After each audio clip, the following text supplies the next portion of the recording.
Good day, Kamaster! Welcome back to our BMI Motolite YouTube channel. Narito na naman ang inyong lingkod upang magbahagi ng panibagong video. Gusto ko lang i-share sa inyo itong genset battery na na-discharge. So, meron po tayong battery dito na firepower. Ayan po, makita ko lang sa inyo. Yan. Firepower daw ito na battery. Export quality. Ayan. Ang battery nito ay under ito sa Century. Century battery po ito kapag mga firepower. So sana maliwanag po sa ating lahat. So ang size sa battery nito ay NS40 lamang, 34 ampere hour, 12 volts, maintenance free battery. Ibig sabihin, least hassle. Hindi na kailangan ng tutubigan or babantuan kasi ang kategory sa battery nito ay maintenance free, ready to use. At once na ma-meet ang 2 to 3 years, i-dispose na ang battery nito. Sa madaling salita, palitan na ng panibagong battery. So itong battery na ito ay ginagamit sa generator ng ating customer. Ito ay papacharge lamang sa kadahilanan hindi na daw mapaandar o mapa-start ang kanilang generator. Paano nga ba natin malalaman na lubat ang ating baterya, na di-discharge ang ating baterya? So basically, dapat meron tayong battery tester. Itong mumurahin ng battery tester lang, pinakamadaling gamitin. Ito ang itsura. Yan, ayan.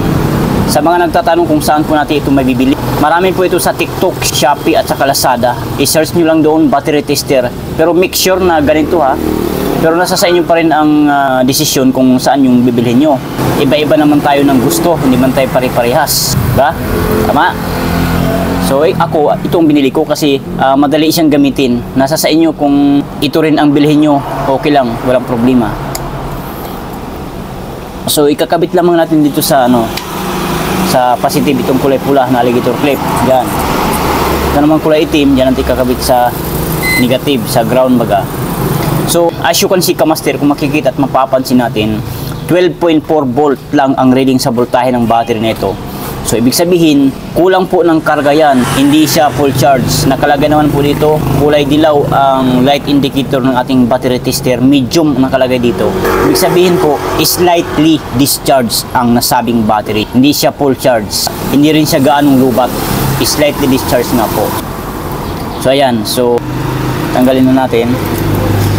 So, kapag ganito na ang reading sa inyong battery, pag ginagamit natin sa generator, 12.4 na lang, tandaan po natin, hindi po talaga mapa-start yan. Kailangan natin isa lang muna or i-charge muna sa ating mga battery charger. Kailangan ipo-full charge natin. Ang standard po na karga sa isang baterya para masabi natin full charge, 12.6 volt po. 12.6 volt or 12.8, yan po ang mga standard na karga sa isang baterya. Pero kung bumababa dyan, 12.5, 12.4, malabo po mapaandar ang ating generator.